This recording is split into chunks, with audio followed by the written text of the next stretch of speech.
देखो जैसे हम हार्मोन की बात करते हैं, ठीक है, पहली चीज तो ये है कि हार्मोन हमारी बॉडी में जन्म से ही आ जाते हैं, ठीक है ना।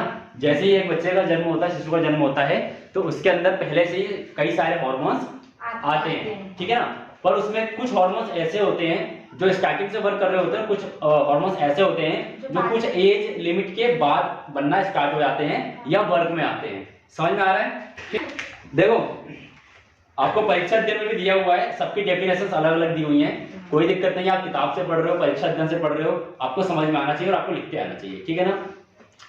तो देखो इसमें हार्मोन्स का क्या दिया हुआ है, विशेष प्रकार के रासायनिक पदार्थ जो विशिष्ट भागों या कोशिकाओं द्वारा स्त्रावित होते हैं, विशिष्ट प्रकार के भागों या कोशिकाओं के द्वारा स्त्रावित होते हैं, ठीक है, बनते हैं या उसके बाद प्रवाहित होते हैं, ठीक है ना। और विशेष प्रकार की कोशिकाओं की क्रियाशीलता या कार्यशीलता को प्रभावित करते हैं, है ना। विशेष प्रकार के एक मतलब थोड़ी स्पेशल तरीके की जो हमारी बॉडी में एक्टिविटी होती है, ठीक है ना, उसको शारीरिक या मानसिक रूप से हमारे शरीर को बढ़ने में, ठीक है ना, तो उसमें जो होती है कोशिकाओं की क्रियाशीलता और कार्यशीलता को प्रभावित करती है, मतलब उसमें पार्टिसिपेट करती है, उसमें भाग लेती है। समझ में आया? तथा विविध क्रियाओं का नियंत्रण एवं समन्वय करती है।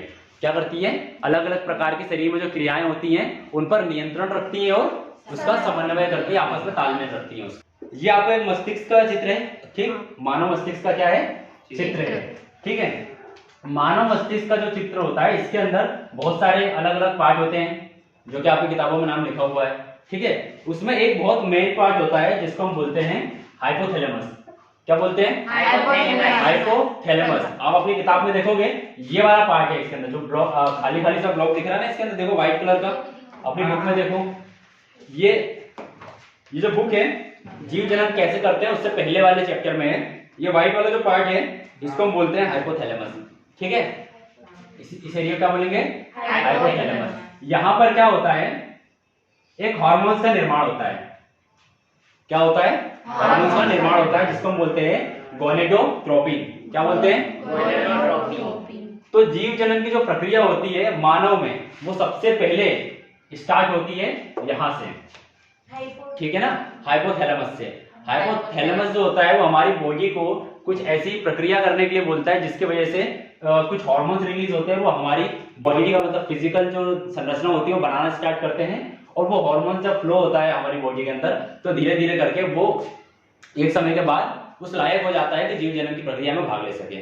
समझ में आया नहीं आया? देखो मानव शरीर के कार्यों को, ठीक है, मानव शरीर के कार्यों को एक तंत्रिका कोशिका होती है और दूसरा क्या होता है, अंतःस्त्रावी होता है, ठीक है ना। ये दोनों क्या करते हैं, मानव के शरीर को जो भी हार्मोन्स होते हैं या रासायनिक उत्पाद होते हैं उनका नियंत्रण का कार्य करते हैं। समझ में आ रहा है ना? कौन कौन? एक तंत्रिका कोशिका और एक अंतःस्त्रावी तंत्र। समझ में आया? अंतःस्त्रावी तंत्र जो होता है हमारे शरीर में अलग अलग हिस्से में पाया जाता है जिनके ये नाम है। मेन जो अंतःस्त्रावी तंत्री होती है या हम जिनको ग्रंथि बोलते हैं वो कौन कौन सी होती है? पहला होता है पीयूष ग्रंथि, दूसरा होता है थायराइड ग्रंथि जो यहाँ पर होता है, ठीक है ना, थायराइड ग्रंथि होता है। तीसरा आएगा अग्नाशय ग्रंथि, अग्नाशय ग्रंथि आप अपने डायग्राम में देखो दिखाएगा वो, ठीक है। और फिर चौथा है हमारा वृषण ग्रंथि जो कि पुरुष में पाया जाता है और जो पांचवा है वो है अंडाशय ग्रंथि जो कि मादा में पाया जाता है। समझ में आ रहा है?